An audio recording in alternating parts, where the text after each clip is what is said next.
You may know that on this channel I primarily cover ancient prophecies that are coming true that warn about an asteroid hitting the Earth in our time, specifically pointing to the year 2018 and a more broad window of time from 2009 to 2024. You may also know that I'm a targeted individual and I upload a few videos a year about these strangers who regularly approach me in public places and say things to me, sometimes repeating things I've said in the privacy of my own home. What you don't know, and what I only recently found out myself, is that my father graduated from a military academy in Roswell, New Mexico, which may explain why I was targeted from my youth. Strangers have been saying and doing odd things around me for decades, but for the past 6 months or longer, they've been talking about death and or murder. It started with someone on YouTube who said, quote, "They are going to kill you," unquote. And then these are some of the things they've said to me in person, quote, "They are going to kill him," unquote. This was said after the man looked at my son. Another one looked to his left and to his right and then looked right at me and said, quote, "Save yourself," unquote. A few months ago, someone said as they passed me, quote, "I would encourage them to try to stay alive if they can," unquote. And a few weeks ago, someone said, quote, "Murder 9," unquote. At this point, it became clear that they were talking about my YouTube channel since I have the number 9 in my channel name.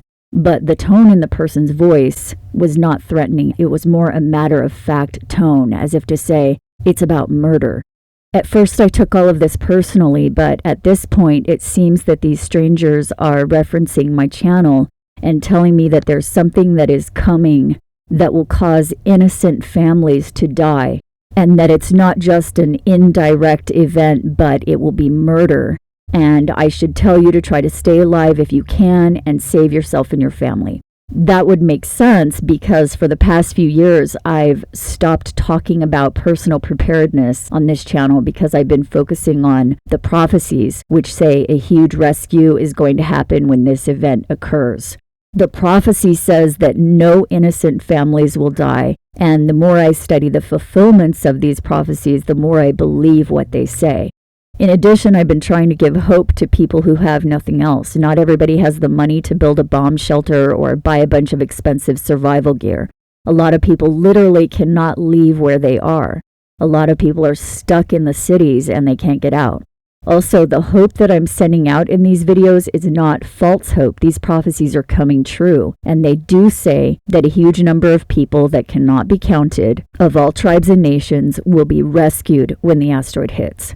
But it is true that the prophecy also says there will be a mass murder when this event occurs. It says in Revelation 9 that after the asteroid hits, it will create a huge crater, and out of that crater, smoke and debris will fill the air and darken the sky, and during this darkness, strange non-human creatures will kill everyone who does not have the seal of God in their forehead. It also says in Revelation 11 that while that multitude are walking in the holy city in heaven, the beast will kill the 2 witnesses, the Christians and Jews. This is also confirmed in Revelation 12:17, where it says that after the woman escapes, the dragon will make war with the remnant, who have the testimony of Jesus Christ and keep the commandments of God. That word testimony is the key. Revelation 11:7 says when they finish their testimony, the beast will make war on them, overcome them, and kill them. It's talking about the 2 witnesses, which are the remnant, who are the Christians and Jews. Both Revelation 11 and 12 tell us this will occur immediately after the 1260 years, when the star falls.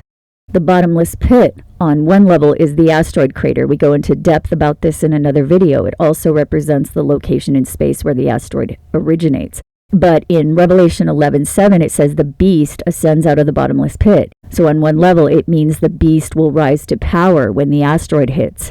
The prophetic riddle in Revelation 17:8-10 tell us exactly who the beast is. It's the United Nations. For more on that, see the video linked here. So the prophecy is telling us that there will be a rescue, that this rescue is not a rescue of Christians, but a rescue of a huge multitude of people of all tribes and nationalities and languages that cannot be counted, that they will be taken to the holy city, which is in heaven at the great white throne, specifically inside the moon, and that they will stay there in a place specifically prepared for them and be fed there for 3.5 years. It says that during that time, the beast will gather everyone on Earth to go to war against them. In other words, it says that after the asteroid, after the world government kills the people they don't like, they'll launch an attack against the moon and fail.